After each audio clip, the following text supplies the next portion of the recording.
बबलू हाथी सुबह सवेरे अकेले वन में टहलने के लिए निकला। वह अपने ही धुन में चला जा रहा था। लगता था उसके दिमाग में कोई उलझन है जिसे वह सुलझाने की कोशिश कर रहा था।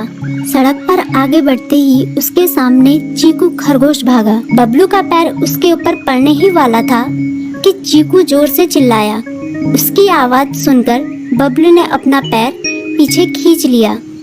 कहाँ खोए हो बबलू भाई? कहीं नहीं, बस कुछ ऐसे ही सोच रहा था। किस बारे में? तुम जानकर क्या करोगे? शायद मैं तुम्हारी कुछ मदद कर सकूं। तुम तो जानते हो आजकल वन में कितनी चोरियां हो रही हैं, पर चोर का कोई अता पता ही नहीं है। इस बात को लेकर वन के सारे प्राणी चिंतित थे। वे वहाँ खुद को सुरक्षित महसूस नहीं कर रहे थे। अरे चीकू भाई, हम मजबूर हैं। हम चोर को पकड़ ही नहीं पा रहे हैं। वह बहुत चालाक है और अपने काम को बड़ी कुशलता से अंजाम दे रहा है। कहीं कोई सबूत ही नहीं छोड़ रहा। हमारे राजा इस बात को लेकर बहुत चिंतित हैं। यही कारण है कि हम सब इस बारे में सोच रहे हैं। अब तुम मेरी इसमें क्या मदद कर सकते हो? मैं कुछ सोचता हूँ, हो सकता है मुझे कोई उपाय सूझ जाए। प्रयास करने में कोई हर्ज तो नहीं है। तुम ठीक कहते हो चीकू, लेकिन वन के गुप्तचर भी अभी तक इसका कोई हल नहीं निकाल सके। इतना कहकर वे चुप हो गए। बबलू की बातों ने चीकू को सोचने के लिए मजबूर कर दिया। चीकू को उदास देखकर बबलू बोला, तुम अपना मन छोटा मत करो। मुझे अच्छा लगा कि तुमने मेरी परेशानी को समझा। कभी मैं भी इस वन के लिए गुप्तचर का काम करता था।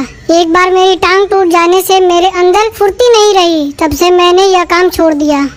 चीकू, तुम चाहो तो यह काम दोबारा कर सकते हो। वन के प्राणी ज्यादातर दिन में भोजन की तलाश करते हैं, वे रात को आराम करते हैं। तुम दिन रात दोनों में ही भोजन की तलाश में निकल सकते हो। हो सकता है रात को तुम्हें कुछ ऐसी बातों का पता चल जाए जो हमारे काम की हो।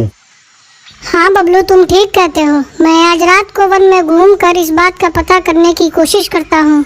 थोड़ी देर बातें करके चीकू अपने बिल की ओर बढ़ गया और बबलू अपने रास्ते चला गया। चीकू के दिमाग में अभी तक बबलू की कही बातें घूम रही थी। उसे समझ नहीं आ रहा था वह बबलू की मदद कैसे करे। दिन भर वह उसी उधेड़-बुन में लगा रहा। शाम होते ही चीकू कुछ सोचने लगा और वह चुपचाप बिल से बाहर निकल आया। चीकू की पत्नी ने देखा तो बोली, इस समय कहाँ जा रहे हो? बाहर खतरा है। खतरा तो सुबह भी रहता है, लेकिन खतरों से डर कर हम भूखे तो नहीं मर सकते। मैं बाहर घूम कर आता हूँ। इतना कहकर चीकू रात को बिल से बाहर निकल आया। कुछ दूर जाकर उसकी नजर बंकू उल्लू पर पड़ी, जो कुछ ही दूरी पर था। वह पेड़ की डाल पर बैठा अपनी गर्दन चारों तरफ घुमा रहा था। वह तेजी से पेड़ की एक डाल से दूसरी डाल पर उड़ रहा था। बंकू की नजर उस पर नहीं पड़ी थी। कुछ सोचकर चीकू पेड़ के पीछे से बाहर निकलकर थोड़ी खुली जगह पर आ गया और वहां से बंकू उल्लू को देखने लगा।